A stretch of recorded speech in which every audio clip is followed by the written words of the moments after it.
What's going on, guys? Today I'm going to be going over some of my most effective massage techniques right now, and not only how to do the techniques, but when to apply them.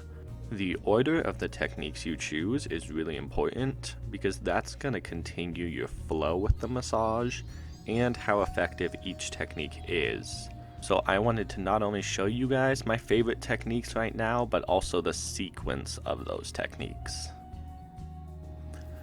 First, as always, is effleurage.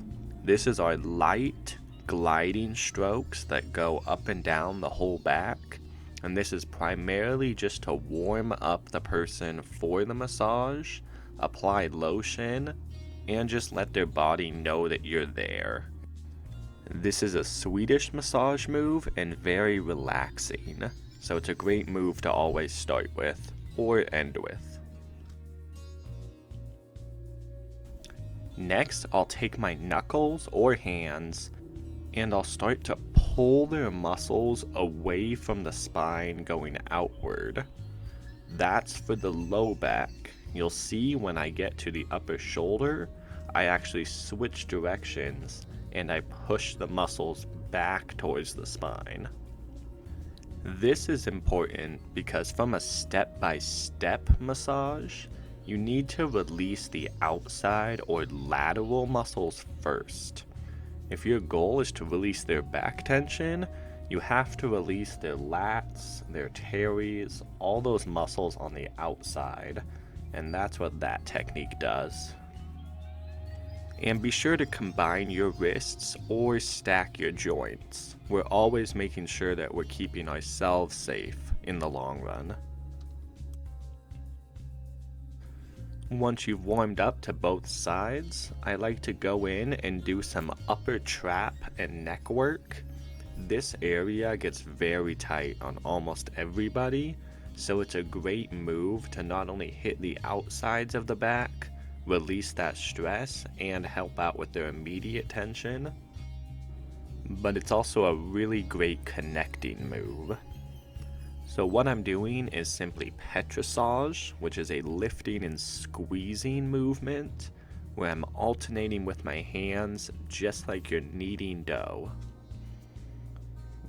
And don't be afraid to squeeze pretty firmly here. If people like deep tissue, then this is one area where they'll want you to go and access those deeper layers of muscle. So now we can bring their arm on their side, and this is really going to open up their lower back, their latissimus, and their teres and shoulder muscles. And that's what I'm doing there, is just doing a deep friction stroke all along the side, and then once I get more to the middle of the back, I'm using my knuckles to press down.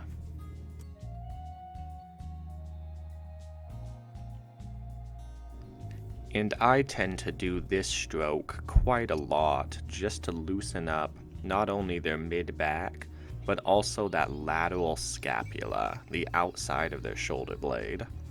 This area always pulls our backs into that rounded position, and so releasing the anchor of the lats and the outside muscles goes a long way in releasing the knots in the upper back.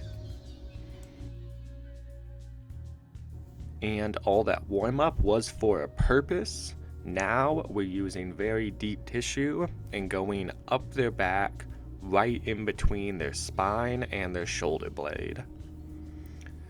These muscles, the rhomboids, the trapezius, the levator, are the prime spot in which most people feel tension.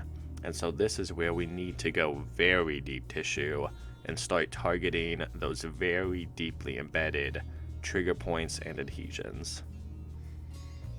In my personalized move, I love to find the divot between their upper shoulder blade and their neck and stick my elbow into that point and just move it around slightly, feeling the tense areas and holding. This is a lot of pressure, but it feels really awesome.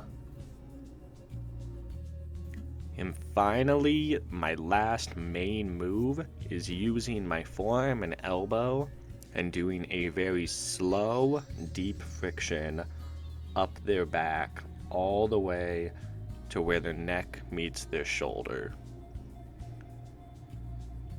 I'm really digging in with my elbow as we come back right through there. And this is a move I'll spend a lot of time just doing multiple rounds of that one technique, because it is highly effective once you've warmed up at accessing those very deep knots and very deep adhesions. This is where you'll find a lot of relief for your clients. And always make nice after you're done with deep work, which is simply do some lighter effleurage work, restore some blood flow to the area, and try and re-relax your clients. You can then move on to either the next body part or simply end the massage. Thank you so much for watching, guys. I hope this video helped out to learn not only some massage techniques, but also a step-by-step guide on how to apply them in order. Like the video if it did help you out, and subscribe to the channel for more content every single week. I will see you guys on the next video. I hope you all have a great rest of your day.